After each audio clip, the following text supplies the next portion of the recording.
Nabi Muhammad masuk ke kota Mekah dengan kemenangan. Itu namanya Fathu Makkah tahun 8 Hijriah. Begitu Nabi Muhammad masuk Mekah dan memberikan amnesti, semua orang Mekah yang dulu menyakiti, saya maafkan, tidak ada balas dendam. Abu Sufyan, tokoh waktu itu masih tokoh Mekah yang ada. Abu Jahal udah mati, Abu Jahal udah mati, udah tinggal Abu Sufyan. Al-Bakhtari masih hidup itu, masuk Islam. Sehingga jumlahnya orang Islam setelah Mekah masuk Islam 100.000. 100.000 jumlahnya orang Islam semuanya. Dari situ pergi ke Taif, kota Taif 80 km, belum Islam belum. Abu Sufyan berperan itu. Abu Sufyan atau orang yang baru masuk Islam berperan. Artinya ingin menunjukkan kita juga ya. Kita Islam betul lah. Berperan. Oke. Taif kalah Islam. Satu kota lagi Hunain namanya. Kota Hunain. Udah selesai Islam. Dapat rampasan perang. Ratusan onta, ratusan sapi, ribuan kambing. Rampasan perangnya itu. Oleh Nabi diperintahkan, ayo kita ke Ja'ronah, kota Ja'ronah, 28 km utara Mekah. Ayo kita kumpul di sana. Sambil ihram sama umroh. Sebelum umroh kita bagi-bagi dulu. Bagi-bagi hasil ghanimah tadi, hasil fight. Bagi-baginya Nabi aneh. Beda sendiri. Beda dari yang lain, lain dari yang sudah-sudah. Yang mu'alaf, yang baru masuk Islam kemarin, waktu Fathu Makkah, orang Mekah, walaupun kaya raya, dikasih 100 onta. Abu Sufyan. Al-Bakhtari 50 onta. Orang kaya itu modal. Yang senior, Abu Bakar, Umar, Utsman, Ali, Sa'ad, Sa'id, Thalha, Zubair, tidak dikasih. 1 ekor pun. Beda sendiri. Ini baru pembagian. Oke. Semua diam. Sahabat semua diam. Ada yang dari belakang. Dari Badui. Namanya Dzil Khuwaisir. Itu dari suku Bani Tamim.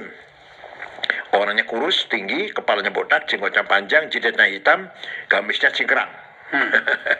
Menghadap ke depan sambil Bismillah ya, cikal bakal berdirinya kaum Khawarij yang sampai saat ini sering mengkafirkan orang lain, membid'ahkan orang lain. Bukan dari saya.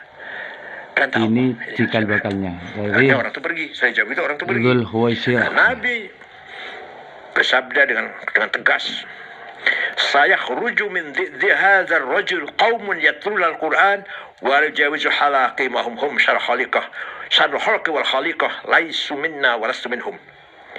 Nanti di tengah umat Islam akan muncul orang seperti ini. Apa? Hafal Quran. Berdasarkan Quran kalau ngomong, dasar Quran, dalilnya Quran, tapi tidak paham sebenarnya. Tidak melewati tenggorokannya, la jauzu halaqimahum. Tidak melewati hafalannya, tidak melewati tenggorokannya. Apa? Tidak paham. Mereka itu sejelek-jeleknya manusia, bahkan lebih daripada binatang. Mereka bukan golonganku dan aku bukan golongan mereka. Wow, itu prediksi Nabi Muhammad. Ternyata betul. Tahun 40 Hijriah dari Bani Tamim inilah yang merencanakan akan membunuh Khalifah Ali bin Abi Thalib di Kufah dan Gubernur Syam Muawiyah, Gubernur Mesir Amr bin As. Terjadi kesepakatan. Kenapa? Karena kafir. Ini sudah nggak benar ini saudara. Ya. Ali memimpin ini sudah bukan dengan Quran. Karena berbeda dengan apa yang mereka yakini. Ya.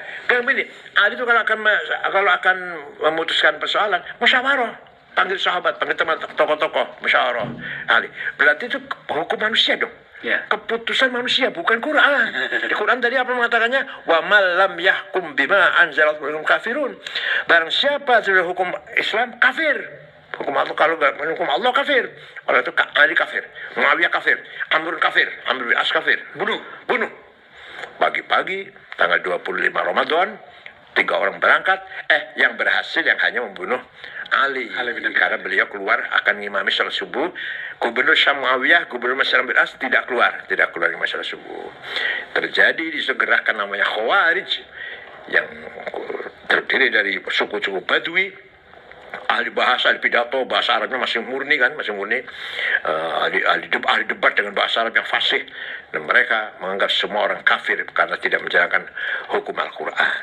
Nah, neo-Khawarij sekarang ini lahir di mana-mana. Kenapa? Karena faktor apa? Putus asa. Putus asa dalam memahami agama Islam. Putus asa, ragu bahwa Islam membawa menjanjikan apa? kemajuan, kesejahteraan atau keadilan. Faktanya ini semua kepala negara Timur Tengah nggak ada yang benar kata mereka ini. Ya.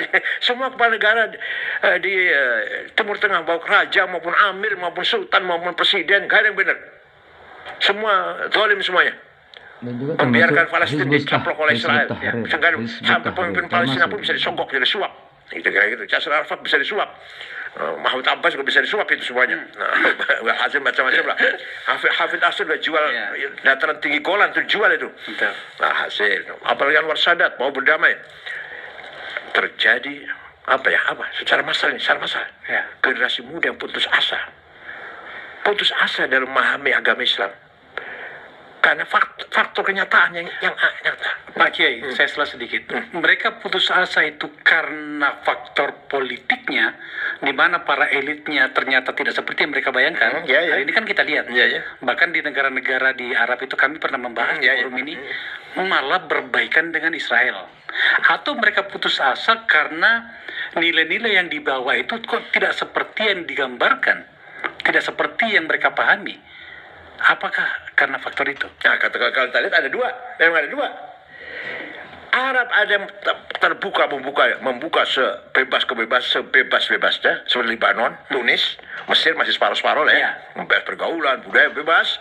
Ada yang semakin rapat, semakin tertutup. Libya waktu itu Libya atau ya Saudi, kalau sekarang beda, sudah berubah nih. Waktu itu ya. Saudi malah menjadi sangat dekat sekali. Walhasil generasi muda putus asa, sudah bosan, jenuh mengharapkan bahwa Islam membawa peradaban, membawa kesejahteraan, melahirkan keadilan, nggak percaya. Nah, keputusan ini melahirkan dua. Satu menjadi ekstrem radikal, udah bunuh aja semua ini pemimpin Arab ini. Yang satu lagi menjadi ateisme. Nah, itu maksud saya. Saya pernah membaca sebuah artikel ya di luar gitu, bahwa ada kecenderungan remaja-remaja atau anak-anak muda Muslim di kawasan Arab sana, termasuklah di Iran bahkan, itu malah mereka meninggalkan Islam. Ada yang menjadi Kristen, apakah Katolik atau Protes, ada yang bahkan menjadi agnostik gitu ya.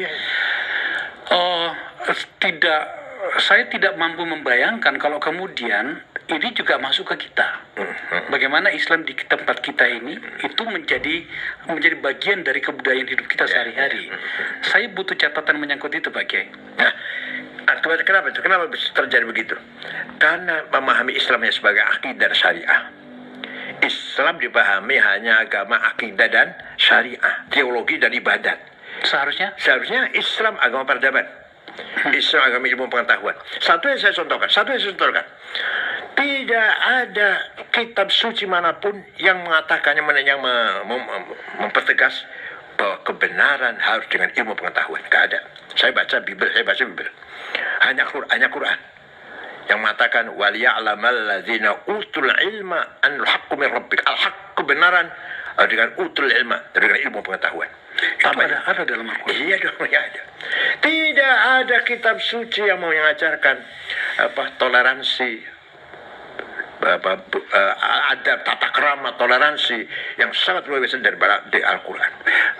Kalau begitu pertanyaannya, kenapa kemudian kita, setidaknya yang di kita ini, termasuk di kawasan Arab, Qatar, Uni Emirat Arab, tampaknya lebih maju ya. Bahkan Uni Emirat Arab itu bahkan sudah bisa mengirim roket ke luar angkasa. Tapi pada negara-negara dengan karakter seperti kita, kenapa tampaknya seperti mengabaikan ilmu pengetahuan? Di kita ya.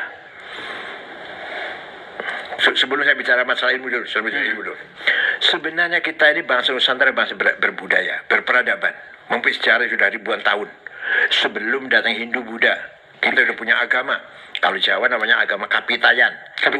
Tuhan satu, Sang Yang Widi. Sing tan keno kinoyo opo yen ono malah dudu. Yang maha satu yang enggak seperti apa-apa. Kalau kita umpamakan seperti ini, seperti itu, bukan. Dan punya ajaran tata krama, hormat orang tua, hormat guru, hormat teman kawan, ama anak bisa dipercaya. Sudah itu ajaran itu sudah ada semua tuh dalam kitab-kitab Jawa itu. Tinggal datang teologi Islam mengatakan Tuhan ada Allah namanya. Oleh orang Jawa diterima dengan gagah gempita lah ya. Artinya ini yang saya cari terbuka. Nah, sangat beda sekali orang menerima tauhid ini. orang yang berperadaban dengan orang yang tidak berperadaban. Ketika orang tidak berperadaban menerima agama Islam, seakan-akan satu-satunya kebenaran di situ, dan itu harus kita perjuangkan. Harus dibela mati-matian, yang lain salah semuanya.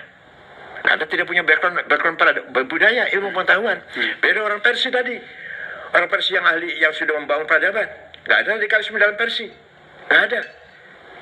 Ya Persia itu waktu itu maksudnya Afghanistan, Iran, Asia Tengah, yang tempatnya ulama-ulama Ghazali, Haromen, Baqillani, Ar-Razi, ulama-ulama besar semua itu, Al-Junaid, Abdul Qadir Jilani, Bukhari, Muslim, Ibn Sina, Al-Farabi, Al-Kindi, Abu Bakar Razi, Jabir bin Hayyan, penemu teori matematik itu.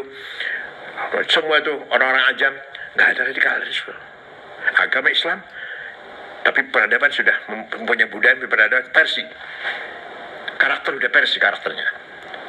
Begitu orang Jawa atau Nusantara ini. Agama Islam hanya berganti agama lah ya. Allah bertauhid. Tapi budaya, karakter, akhlak, ruhaniyah, spiritual, kita udah kaya dengan itu semuanya. Maka radikalisme sebenarnya di Jawa ini atau di Nusantara asing bagi kita sebenarnya. Radikalisme asing bagi kita. Bahkan dalam bahasa yang sederhananya sebenarnya tidak punya cantolan dengan kebudayaan yang kita berkembang sejak dari awal. Iya, nggak ada. Itu semua dari luar semua itu. Dengan manipulasi teologi. Yang tadi Khawari tadi ya, iya. Masalah dikira kebenaran hanya itu. Maka saya tahun 2015 muktamar di Jombang, saya terpilih kedua kalinya. Tema besar kita mengangkat tema Islam Nusantara. Islam yang berperadaban, Islam berbudaya, Islam yang ramah, yang santun toleran. Yang seperti dibangun oleh para leluhur kita dan telah diamalkan, dikerjakan, dibangun oleh leluhur kita. Ada satu kata tadi yang saya dengar. Penonton saya mungkin tertarik untuk mengetahui itu. Manipulasi tadi. Seperti apakah proses manipulasi yang terjadi dalam proses yang sedang kita bicarakan, Pak Kiai? Semua tujuan, agenda, program, kalau dipoles dengan atas nama agama, padahal tidak, itu manipulasi agama sudah. Quran sudah tegas, waman azlamu mimman iftara 'ala Allahil kadhiba wa du'a ila Islam. Wallahu la yahdil qaumadh dhalimin. Orang yang punya mempunyai kehendak ke perbuatan kadzib, bohong dengan mengatakan yud'a Islam, ini demi Islam, padahal tidak, mereka sudah orang sangat zalim. Tapi bagaimana kita bisa menetapkan sebuah barikade bahwa ini manipulasi atau tidak? Lawang literasi kita masih lemah. Itu saya rasa yang perlu dijawab oleh para pemikir Islam kita. Ya. Kalau kita lihat dari pergerakan kalau mereka ada gerakan monopoli kebenaran, yang lain salah, hanya kami yang benar, itu tanda-tanda manipulasi. Oke. Tanda-tanda cara-cara manipulasi di sana pasti. Seperti NU atau Muhammadiyah tidak kan? Ayo kita mencari kebenaran bersama-sama lah. Kita terbuka, dialog, siap untuk berhiwar, dialog, diskusi, ayo mana yang benar. Seperti Quran perintah kepada Nabi Muhammad juga gitu. Ketika Nabi kedatangan tamu Kristen pertama kali, Nabi bingung gimana caranya ini, akan ada tamu orang Kristen nih dari Najran itu sekarang Saudi Selatan, dulu kerajaan Najran. Quran memberikan guidance, qul inna au iyyakum la'ala hudan au fi dhalalin mubin. Muhammad, terima mereka katamu dan kata mereka, ayo kita duduk-duduk ngomong-ngomong, kami atau anda yang benar atau yang sesat. Inna au iyyakum, kami atau anda, la'ala hudan, yang benar, au fi dhalalin, atau yang sesat. Ayo kita diskusi. Dan apa? Quran memberikan pelajaran pada kita semua, kita mengutamakan diskusi dalam mencari kebenaran agar kemudian logika bisa berkembang. Ya, jelas. Salah satu alasan saya ingin membahas ini dengan Pak Kiai itu adalah masyarakat kan tidak semuanya ahli agama, Pak Kiai. Dalam perbincangan di ruang sosial itu ada narasi begini. Apakah yang terjadi dengan Indonesia, dengan bangsa yang besar ini, di mana masyarakatnya dikenal sebagai bangsa yang paling religius sedunia, jumlah masjid terbesar, organisasi keagamaan hadir di mana-mana, begitu mudah orang menjadi seorang penceramah di sini. Ya. Tetapi kemudian tampaknya peradaban kita, kebudayaan kita dan peradaban kita itu tampaknya semakin merosot. Yang kemudian membuat orang berpikir begini, apa benar nggak sih Islam adalah jawaban bagi masa depan? Yang membuat banyak orang, kalau di luar negeri, terutama di negara-negara Arab tadi itu, mereka berpindah. Nah, menyinggung budaya, kita hadis tahu semua, hafal semua lah. Ya. Innama bu'itsu li utammima makarimal akhlaq. Tidak sekali-kali aku diutus kecuali untuk memperbaiki akhlak. Apa artinya itu? Artinya yang mengangkat martabat budaya bangsa dan akhlaknya. Budayanya, bukan agamanya. Bukan agamanya. Kita malu dong dengan RRC yang ateis. Tidak ada korupsi, nggak ada penyelewengan, penyimpangan. Kita di sini yang hobinya umroh. hobinya bangun masjid malah. Ya. Tapi korupsi di mana-mana. Malu dong. Semakin kita punya dalil, kita punya ayat, kita punya hadis, semakin hancur kita ini. Kenapa? Budaya tadi. Agama hanya di mana? Hanya dengan akidah dan syariah. Padahal hadis-hadis atau Quran dan hadis yang menekankan budaya luar biasa. Al-haya'u minal iman. Malu itu adalah salah satu bagian dari iman. Termasuk an-nadhafatul iman. Kebersihan dari iman. Itulah hadis-hadis yang harus kita pahami betul. Sampai Pak Kiai, bagian saya tertarik betul soal ini. Sampai pada bagian ini, apa kira-kira tawaran dari kita kepada masyarakat yang literasi agamanya ini tidak selengkap Pak Kiai, agar kemudian kerusakannya tidak menjadi semakin membesar? Yang saya sampaikan tadi, bangsa yang luar biasa, jumlah masjid besar sekali, bagaimana upacara-upacara keagamaan demikian ada di mana-mana, budaya umroh dan segala macam yang luar biasa, tapi kok kita tampaknya tidak menjadi lebih baik gitu dalam segala hal. Ya. Pertama, kehilangan qudwah, kehilangan panutan, kehilangan figur yang layak diikutin atau yang kita bangga menjadi ikutan. Ya. Baik di mana-mana, terjadi di mana-mana, ini terjadi di mana-mana, ya di Muhammadiyah atau di mana lah. Tapi bagaimanapun ya dia ini masih punya benteng, itu pesantren. Walaupun tidak menjamin juga saya keluaran pesantren pasti baik, nggak jamin juga. Tapi bagaimanapun pesantren masih dianggap al-hasanul hasin, benteng moral, benteng budaya, benteng akhlakul karimah. Masih ada anggapan seperti itu masih. Nah, tinggal contoh qudwah hasanah. Setiap umat harus ada contoh, harus ada panutan. Setiap umat, setiap generasi. Nabi Muhammad jadi contoh, Abu Bakar jadi contoh, Umar jadi contoh, Utsman jadi contoh, Ali jadi contoh, dan seterusnya. Dalam Islam itu contoh itu apakah figur atau sistem? Dua-duanya. Sistem baik kalau nggak ada figur yang melaksanakan. Apa artinya? Betul.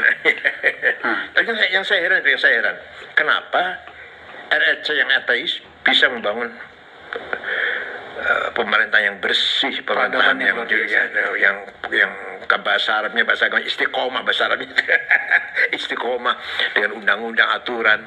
Kita yang bahasa religius yang rajin melanggar undang-undang. Malu kita ini. Kenapa? Karena budaya kita, karakter kita yang belum beres. Maka dalam Quran juga dikatakan, yatul alim ayat wa zakihim. Muhammad ajarkan mereka Quran, mereka atau orang Arab, dan karakter bangun dulu. Baru wa yu'allimu kitab, baru ilmu. Karakter dulu, baru pendidikan. Urutan Qurannya begitu. Yatul alim ayati, sampaikan Quran pada mereka. Yuzakihim, karakter harus dibangun mereka, karakter akhlaknya. Setelah itu yu'allimul kitab, ilmu pengetahuan. Ada satu hal yang harus saya sampaikan di sini, Pak Kiai, tapi memang sedikit agak sensitif. Tidak apa-apa. Ada sekelompok masyarakat yang tampaknya memobilisasi persepsi, hingga kemudian seakan-akan bahwa kalau berbeda dengan mereka maka itu bukan Islam. Yang saya maksud itu adalah orang menyebutnya dari Yaman itu gitu. Kita butuh penjelasan seperti apa itu. Mohon maaf, sebenarnya mereka tidak punya otorita ilmu pengetahuan. Iya. Silakan kalau ada munas musyawarah alim ulama, apa ada dari mereka? Nggak ada. Kalau tetap aja kalau sekarang jago-jagonya yang ahli ilmu agama, Kusbaha contohnya kayak Afifuddin dari Situbondo, itu yang kalau musyawarah yang diskusi agama, hukumnya cloning gimana, hukumnya Jumatan di kantor seperti apa, hukumnya bunga bank apa, hukumnya keluarga berencana, walhasil hukumnya macam-macam. Terukur banget ilmu pengetahuannya. Iya. Berdasarkan literatur, kalau nggak pakai Quran hadis, ijma qiyas, ijma konsensus ulama atau qiyas analogi. Itu mereka gudangnya. Kalau yang generasi dulu yang tua kayak Ali Maksum Jogja, kayak Maimun, Mbah Mun, kayak Ahmad Siddiq, itu luar biasa itu. Lebih tinggi lagi kayak Wahab, kayak Bisi Samsuri, kakeknya Muhaimin itu, kayak Anwar Musadda Garut. Itu yang megang otorita agama, referensi rujukan agama, rujukannya. Tidak ada satupun keturunan Yaman yang mempunyai kemampuan seperti ini. Hanya mereka Habib keturunan Rasulullah di tengah masyarakat ngajak selawatan. Iya. Ada nggak sih dengar nggak Bapak dari mereka yang mengeluarkan fatwa tabiat yang manfaat untuk masyarakat banyak? Tapi kenapa masyarakat memberikan ruang kepada mereka? Kalau mereka memanipulasi keturunan. Memang ada di Qur'annya. Qul la as'alukum alaihi min ajri illa al-mawaddata fil qurba. Kalau katakan Muhammad, saya tidak meminta imbalan, tapi satu aja saya minta, cintailah keturunanku. Kalau betul-betul keturunan. Betul. Kalau palsu.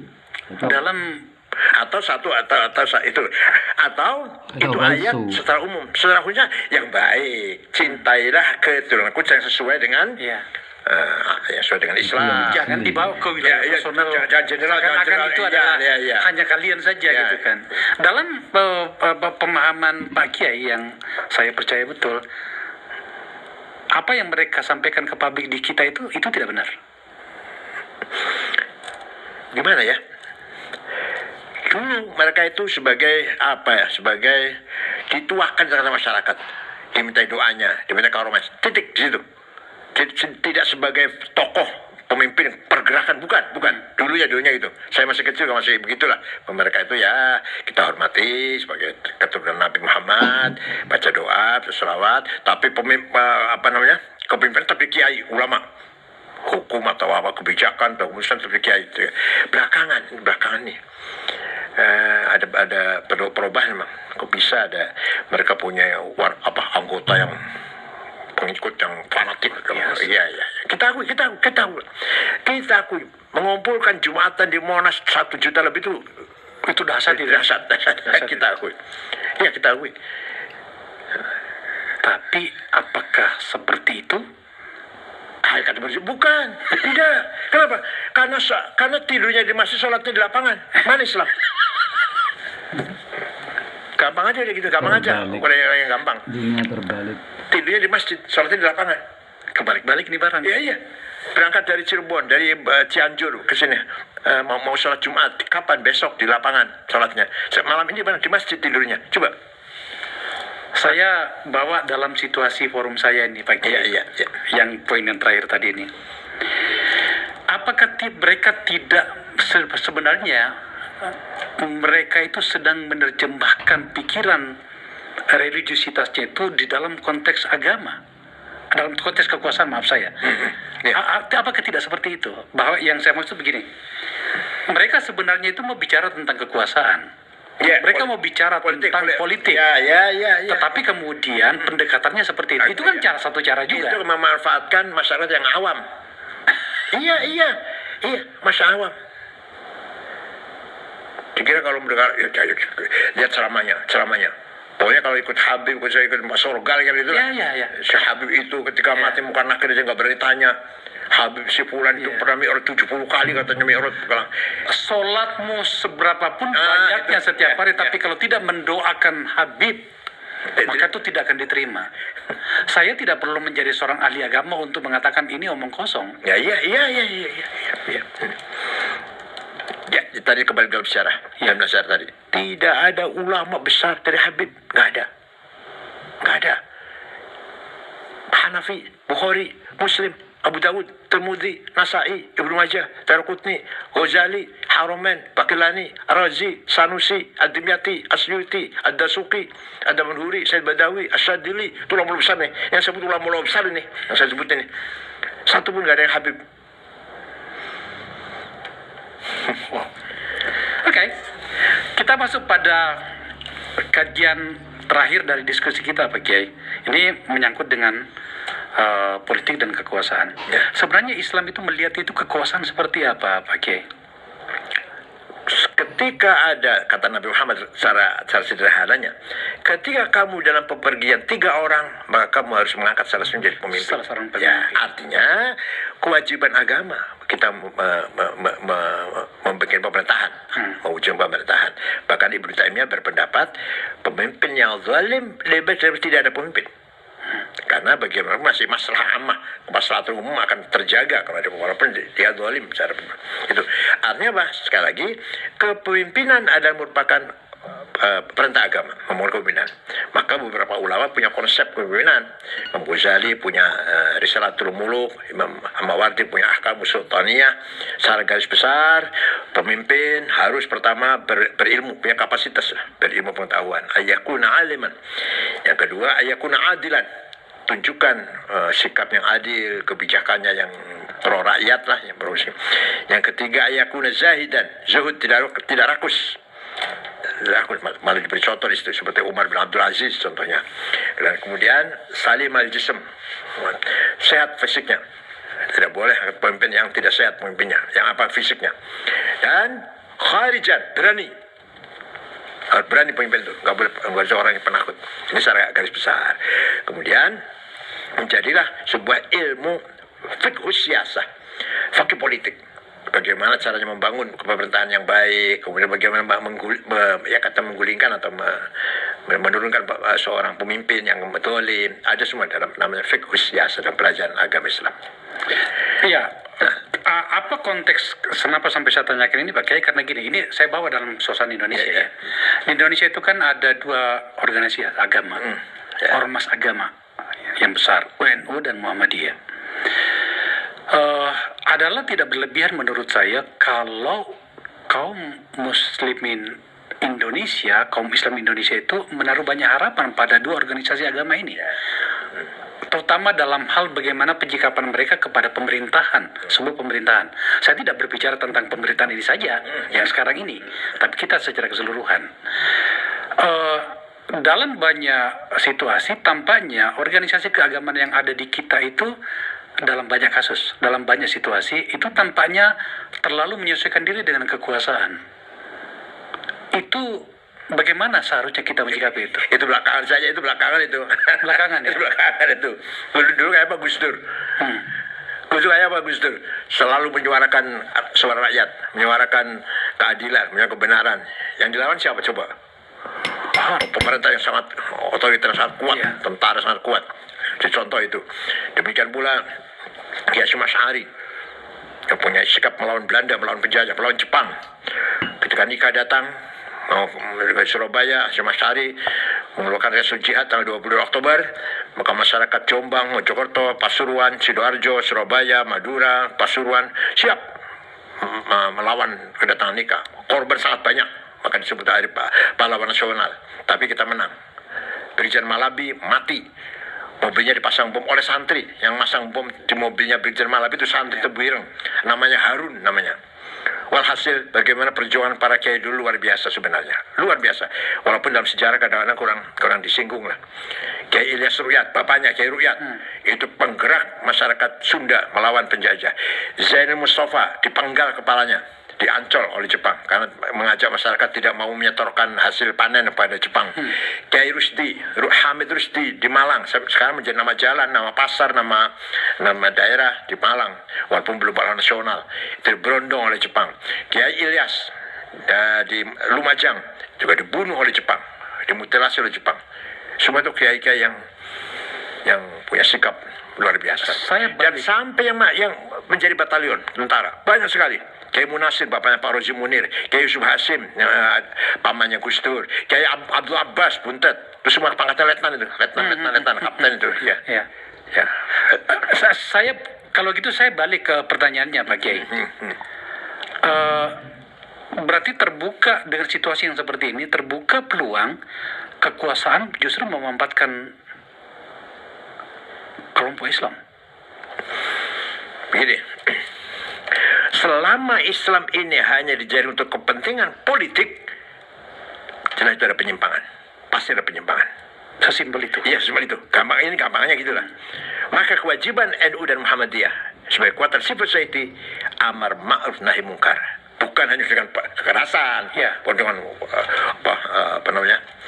kudeta, bukan. Tapi ayo, bagaimana sih kita mari bergandengan tangan bersama-sama. Seperti apa? Kalau seperti ini harus kita sikapi seperti apa? Korupsi luar biasa. Semakin jahat daripada Orde Baru korupsi sekarang ini. Semakin luar biasa. Harus seperti apa kiai-kiai ini? Muhammad. Nggak boleh diam. Minimal ngomong dong atau nulis. Bukan berarti kita angkat senjata. Bukan. Apa solusinya? Kenyataannya sudah seperti ini, luar biasa. Harus sekarang ada berita korupsi miliar, nggak kaget saya. Ini triliunan ini. Ratusan triliun. Pak Kiai, mohon maaf, saya harus menanyakan, ketika Pak Kiai Said sebagai ketua PBNU, tarikan membawa NU masuk ke kekuasaan dengan berbagai versi dan cara itu terjadi ya? Kita punya sayap, yaitu PKB. Itu partai politik yang dibangun oleh NU, oleh PKB. Waktu itu yang deklaratornya 5 orang, Gus Dur, Kiai Ilyas, Kiai Munasir, Mustafa Bisri, Kiai Muhyiddin Muzadi, kakaknya Kiai Hashim Muzadi. Artinya apa? PBNU telah menyediakan wadah. Ini loh, salon politik warga ini melalui partai PKB. Silakan. Maka semua urusan politik kita lewatkan pada PKB. Seperti Hari Santri, waktu saya jadi ketua, undang-undang pesantren, coba kita lewat PKB. Menolak 5 day school. Nah, kalau di sekolah 5 hari, anak pulang sore, madrasah nganggur itu. Madrasah swadaya masyarakat yang punya madrasah itu. Yang ngajari alif bata, ngajari al-fatihah, ngajari... Hasil alhamdulillah, ya waktu saya jadi ketua umum, melalui PKB semuanya berhasil. Undang-undang pesantren yang tadinya ada beberapa poin yang kontroversi, yang mengatakan bahwa Kementerian Agama harus menjadi apa itu dia? Pelindung apa penasihatnya kiai. Enggak, saya tolak itu. Mitra, jangan pelindung yang penasihat. Nanti kepala KUA kecamatan bisa perintah kiai pesantren. Artinya kalau ada upaya dan tampaknya pernah terjadi tidak lama dari hari ini mencoba memisahkan NU dengan PKB itu melanggar sejarah ya. Pengkhianatan itu. Kita beri kebebasan. NU tidak harus PKB, tetap NU. Walaupun tidak milih PKB tetap NU. Al-Ahsan Jamaah tetap ibadah, fikron, hamalan, akidahnya, pikirannya, cara berbuatannya. Tapi NU menyediakan wadah politik ini loh, PKB bikinan kita. Terserah mau masuk ke situ. Nah, gitu ya. Tapi sudah disiapin. Ya. Tapi dalam hal ini memang sangat berat, nggak gampang menyatukan sikap politik. NU itu tidak gampang. Sejak dulu. Dari Masyumi. Kalau dari Masyumi, ada orang yang enggak, saya enggak keluar Masyumi ya. Ini Masyumi pikirannya Hasyim Asy'ari kok. Masa saya keluar? Setelah itu masuk P3. Partai NU ya. Partai NU masuk P3. Enggak. Saya enggak mau masuk P3, Golkar. Jadi saya dulu sulit. Saya ada PKB, enggak. Saya enggak mau PKB. Enggak apa-apa. Karena sikap politik itu. Tapi yang sifatnya istihadiyah. Ya, tapi itu tadi bahwa rumahnya sudah kita siapin. Ya. Jangan kemudian bahkan mengumumkan ke publik bahwa tidak harus di PKB. Itu kan bisa memecah umat juga. Prinsipnya begini ya, ajaran Islam sebenarnya begini ya. Setiap ada kemungkarotan, penyebab kita harus berbicara, ngomong, harus berpendapat, harus bersikap. Afdol jihad kalimatu haqqin amama imamin jair. Jihad yang paling utama adalah berani mengatakan kebenaran di depan penguasa yang zalim, Betul. yang menyimpang, yang melanggar. Baik. Nah, sekali ya itu kan letternya berarti letternya. Nah, kita sebagai organisasi besar Islam Nasional Jamaah, ayo kita berikan masukan, rekomendasi, beri peringatan, teguran. Nah, kita ambil sikap dengan keadaan seperti ini untuk kemaslahatan, bukan untuk merusak, bukan. Ketika saya mengkritik Pak Jokowi misalkan, bukan berarti ingin menggulingkan, tidak. Enggak ingin. Tidak ada target yang menggulingkan, enggak. Waktu Pak SBY juga saya kritik Pak SBY, beliau sangat menerima. Kalau dikritik saya dipanggil malah. Karena dia tahu saya itu nggak akan bertujuan jelek. Tak ada pikiran ya, itu. Nah, ya. Seperti itu ya. Saya dipanggil kalau coba habis ngeritik pasti 2 hari 3 hari kemudian panggil, minum teh bareng, diminta pendapatnya, diminta masukannya. Beberapa kali Pak SBY itu begitu. Tapi ada juga yang menuding waktu Pak Kiai sebagai ketua umum itu malah mesranya dengan kekuasaan juga agak kental. Enggak juga dong. Enggak juga ya? Beberapa kritikan juga saya. Kok saya yang mana? Yang periode mana? Periode siapa? Periode, ya mungkin periode kedua kali ya? Enggak, presiden siapa? Pak Jokowi? Enggak juga dong. Enggak malah ya? Enggak dong, saya kritik. Malah di Lampung periode. Ceritanya boleh nggak? Kita dapat kebocoran dikit lagi ya? Walhasil Pak Jokowi tidak senang saya kalau saya ingin terpilih lagi di NU. Maka di Lampung semua itu ya diatur sehingga saya harus kalah. Nah, saya tidak sebesar Gus Dur. Gus Dur waktu muktamar Cipasung tahun 94 juga digitukan oleh Pak Harto. Jangan Gus Dur. Jangan sampai Gus Dur jadi. Dengan segala kekuatan. Dengan segala cara. Ketika pembukaan naik di panggung, mukul beduk, Pak Harto beduk, Gus Dur juga dipersilakan ikut naik. Ketika selesai pembukaan, minum teh di tempat istirahat, Gus Dur mau bergabung nggak boleh. Koran yang mendukung Gus Dur tidak boleh masuk ke Tasikmalaya. Kompas contohnya. Tapi yang mencilakan Gus Dur masuk. Pelita waktu itu. Pelita waktu itu. Nah, sampai segitunya lah. Walhasil dengan segala kekuatan, ancaman dan tekanan. Tapi Gus Dur kuat. Tetap menang. Saya tidak sehebat Gus Dur. Dan kemudian kalah. Ya nggak apa-apa. Itu catatan orang yang mempermainkan Nahdlatul Ulama. Insya Allah ada balasannya. Insya Allah, saya yakin itu. Ya, tapi ini nggak logis sih, bukan perkataan yang logis, bukan. Tapi orang yang mempermainkan Nahdlatul Ulama, Allah tidak akan membiarkan. Oke, terima kasih. Sama-sama. Terakhir kesimpulannya, laisal Islam aqidatan wa syari'atan faqat. Islam bukan hanya akidah dan syariah saja. Wa innamal Islam dinul ilmi wa thaqafah. Agama ilmu dan peradaban. Dinul adab wal hadarah. Agama kemajuan, welfare. Dinul tamaddun wal insaniyah. Agama kemanusiaan. Kesimpulan terakhir. Sekali lagi, Pak, terima kasih. Sama-sama. Pemirsa, kita 1 jam lebih mendapatkan tausiah. Tampaknya saya catat ada 2 atau 3 pernyataan Pak Kiai yang dalam konteks kita itu belum pernah diungkapkan. Saya merasa bersyukur juga ini disampaikan di sini. Ya sudah, setidaknya itu adalah catatan sejarah yang dicatat oleh orang yang mengalaminya sendiri. Beliau adalah mantan ketua umum PBNU, sebuah organisasi yang sangat besar. Ya, demikianlah ya perbincangan warganya, masyarakatnya antara Dr. Said Akin semoga saja yang informasi dari Pak merupakan Kiai mantan membuat kita menjadi paham ketua kita umum itu dalam Pengurus konteks Besar berislam Nahdlatul di Ulama negara yang tercinta ini harus seperti apa. yang Ada selama banyak pernyataan yang beliau mungkin menjabat sangat yaitu keras, 2 tapi itu periode. saya yakin betul beliau paham. Tapi akhirnya mereka tidak terpilih lagi. Beliau yang menginisiasi banyak. Kita Itulah kenyataannya ya. berbangsa dalam konteks yang sebenarnya. Tapi beliau menjelaskan bahwa siapa saja yang mau mengganggu NU itu akan ada balasannya. Seperti itu ya. Sekian ya. Wassalamualaikum warahmatullahi wabarakatuh.